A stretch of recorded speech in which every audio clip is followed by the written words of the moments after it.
Hello again my friends, so then what ghoulish delights has Shadowkeep's third weekly reset introduced? Well, that's exactly what we're going to find out in this here video. First up, we'll be checking out the progress of Ikora's crazy portal project. And yes, the perilous working conditions have yet to be addressed, shame on you Ikora. Next up, the Leviathan's Bow quest, probably the easiest exotic quest in Destiny's history. You can knock this out in under an hour if you're sweaty enough. Your reward? This exotic bow, which is, well, it's a bow. I so wanted to love this weapon, but I don't, alright, I'm sorry, it's just not very good. Next up, Erismorn's latest quest that gives us a little more insight into the quite frankly hideous death of her fireteam member Omar Agar. I'm also going to be looking at the new 980 Master Nightmare hunts. I got to kill Crota again, and this time I did it while severely underpowered. 3.5 effing hours it took me to put this miserable green devil back in his grave. And what did I get as a reward? A Supreme mod. No, not this overpriced hype beast trash kind of Supreme. I'm talking about Supreme mods, which have a chance of dropping from these new Master Nightmare hunts. The question is, are they worth the hassle? Next up, we're going to look at all the crazy new Halloween loots coming in Festival of the Lost. There's some really cool new stuff to collect, and I want all of it. Loot. I'm also going to show you the location of this week's Wandering Nightmare, how you can get your hands on this beautiful exotic ghost, just look at its cute little eyeball heart, and how Telesto broke the game, again the feisty little thing. Okay then, let's effing well do this. But before we get into all that, let me introduce you to this video's delightful sponsor, Raid Shadow Legends, one of the most ambitious RPG games of 2019, a smartphone RPG that could be compared alongside the biggest PC and console titles. It's got an amazing storyline, genuinely impressive 3D graphics, giant boss fights, PvP battles, and hundreds of champions to collect and customize. And you want to know the best part? It's free!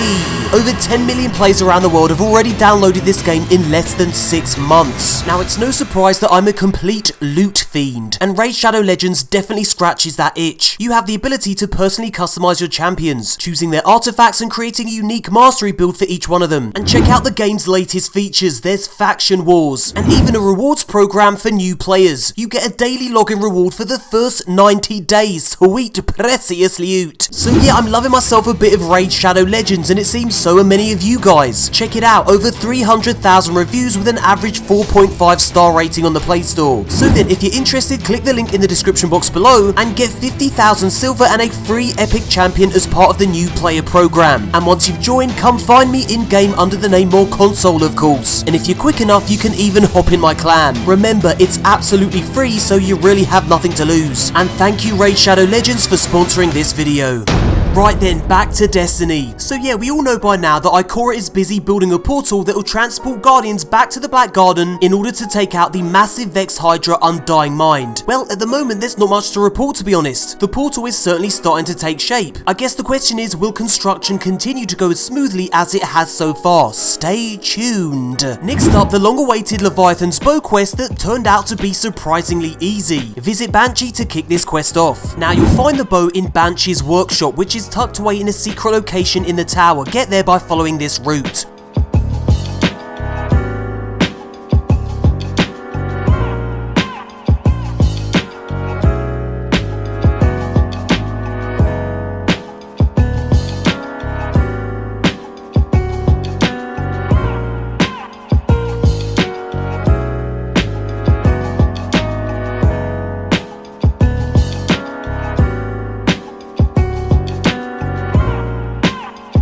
Now when you get here, you'll find that the bow is locked away in this weapons cabinet. You'll need to do the following steps to access the keycode. First up, complete Vanguard strikes or Gambit matches. Gambit Prime matches and Nightfall strikes grant the quickest progress. Now I did 2 920 all-deal Nightfalls to complete this quest step. Next up, you gotta get 100 precision bow kills on Vex or Cabal. I got my kills in Mercury's Lost Sector. If you're curious, the bow I'm using is the Vow. Next up, you gotta complete a 900 power version of the Arms Dealer strike in the European Dead Zone. Now aside from the chaotic boss encounter in which you're constantly being bombarded with airstrikes, there's nothing really new about this strike. Take out the boss and that's it, the bow is yours, but is it any good? Now if I'm honest, I'm underwhelmed. I was expecting something a little more impressive. Yes, this thing is good against unstoppable champions, and yes, you can clear out trash mobs with one bow strike, but it's just a little too niche for my liking. I want an exotic bow that takes up my heavy slot, to split planets in two, to one-shot strike bosses, to bring Cade back from the dead, to write a best-selling novel, and and donate $10 million to worthy charities. And then after we've had our fun, Bungie, you can nerf it back into oblivion. And get this, to activate the Leviathan side perk, you need to fully draw back the bow, which takes approximately 2 weeks. What do you guys think? Am I being too harsh? Let me know in the comment section. Next up, Eris Morn's latest quest, and I gotta say, this woman has seen a lot of unpleasant stuff. Okay then, so for the first step, you need to kill a powerful hive wizard with any super ability. I found this wizard in the K1 Revelation Lost Sector on the moon. And the final step involves taking out powerful enemies with a bow or sniper rifle. I just farmed yellow bar enemies in Sorrow's Harbor on the moon. And then when you return to Eris, you're given a little insight into the fate of one of her fire team members, Omar Aga. During their moon mission to destroy Crota, Omar was badly wounded inside the Temple of Crota and captured by Hive Wizard, who carried the Guardian deep into the Hive's tunnels to a chamber holding thousands of cocoons from which freshly born Hive were emerging. It kinda sounds like the plot of Aliens. But I digress. The wizard held the broken Guardian in a vice and used her evil magic to slowly peel away Omar's light. Screaming in agony, Omar's pain was used to feed the newly hatched Hive. His tormented cries of anguish were heard by Eris, who entered the chamber just in time to see him die. So yeah, it was a lovely family-friendly day out. Next up, the new 980 Master Nightmare hunts, which I took on at 955 power. Probably not the best idea. The Crota encounter was a literal nightmare. So yeah, I got a pinnacle drop and a couple of supreme mods for completing all 3 master hunts. And I gotta say, I'm not really a fan of this activity. I don't find it rewarding enough to merit the slog through. Yes, these master hunts will no doubt become easier as I increase my power, but as an endgame activity, I find it lacking. What do you guys think? Leave a comment below and let me know. I especially want to hear about how you got on with Crota. Next up, Festival of the Lost. Now, if you're new to Destiny, this is the game's Halloween themed event in which you can earn all sorts of spooky loot. Expect the tower to be decorated with candles, cobwebs, pumpkins, and lanterns. Now, after taking a year off, everyone's favourite space grand Ava Levante has returned as the festival's vendor. And to take part in this event, you'll need to purchase this Masquerader's helmet from Ava for 100 glimmer. Now, this helmet plays a big part in this event. You'll be able to purchase these awesome mask ornaments for your helmet. From top left to bottom right, we have the opulent Callus mask, a Vex Goblin, the Drifter, a Hive Hidden Swarm mask, Eris Morn, and Mithrax. And these ornaments aren't the only things you'll be able to equip on your Masquerader's helmet. You'll also be able to apply special festival mods that will help you defeat enemies in the Haunted Forest. Yep, that's right, the Haunted Forest returns. Ava will ask you to complete a quest in order to unlock access to this activity. And once you're in, you'll have 15 minutes to clear as many levels of the forest as possible. The key here is to take out enemies as quickly as you can, and that's where your festival mods will help you out. Now, the Higher Purpose mod grants significant damage resistance while airborne, significant damage increase to all enemies, and an increased drop rate for heavy ammo. The Vampiric Touch mod significantly increases damage to challenging enemies, precision kills trigger health regeneration, and again an increased drop rate of heavy ammo. And the Energetic Assassin mod grants grenade and melee energy from precision kills, significant damage increase to terrors, and you guessed it, an increased drop rate for heavy ammo. Now, don't get too excited, as these mods can only be equipped in the Masquerader's helmet and will only work while you're in the Haunted Forest. Now, you'll be rewarded with candy and chocolate strange coins for progressing through the Haunted Forest, and you'll use this delicious currency to purchase loot from Ava. So yeah, Ava Levante will sell you the 5 festival masks that we looked at earlier in exchange for chocolate strange coins. As for the candy, well, you'll be able to use this currency to purchase the Braytech Werewolf Legendary Auto Rifle. Now, after acquiring the fully masterwork 950 power version of this gun, you'll be able to keep grinding this weapon for random rolls too. Now, candy will also buy you these epic mystery grab bags and these standard mystery grab bags. So yeah, you'll definitely want to earn as much candy and as many chocolate strange coins as you can. Now, it's worth noting that once you unlock the Haunted Forest, Ava will also offer festival bounties. She'll sell 2 weekly bounties, 4 daily bounties, and those lovely additional bounties that you can just keep on grinding until your fingers fall off. These bounties will reward players with XP, glimmer, and chocolate strange coins. So then, what other loot can you earn during the Festival of the Lost? Well, you can customize your guardians with these spooky skeleton armor ornaments that come in 3 tasty flavors: red, yellow, and blue. Now, these armor sets will be sold as bundles for both bright dust and silver. Not to mention a whole host of Halloween themed loot. Helmets, ghosts, emotes, ships, sparrows, it's all here. You can go full on Halloween mode, and yes, I'm going to be grinding this event until it's all effing mine. And check it out, this event will also offer up an exotic tombstone emote. The description reads, "It is with the greatest sorrow that I pay my respects." I love this emote. And looky what we have here. It's an effing broom sparrow. Anyone for Quidditch? Now, all you Destiny veterans will remember just how awesome the broom sparrow was in Destiny 1. And here it is, the lost Lost Broom Sparrow. Ah yes,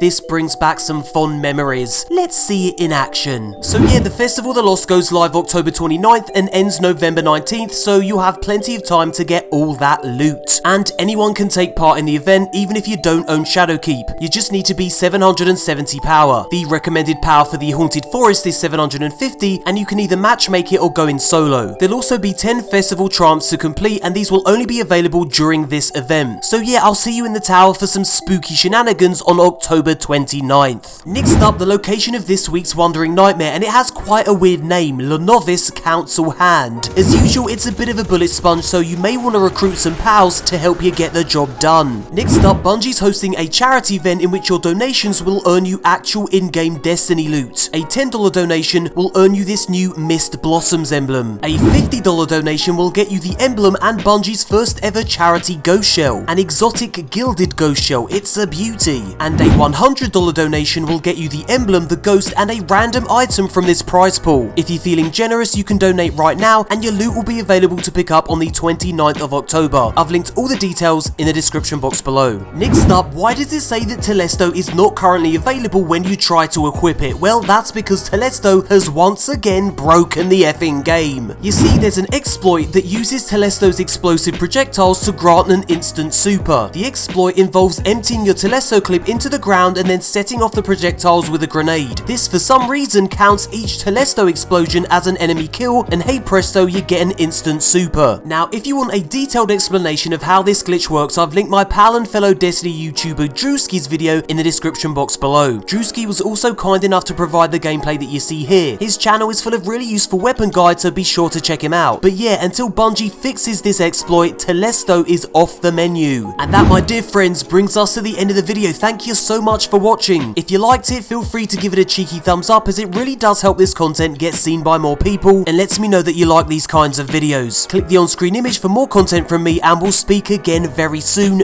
Nice one.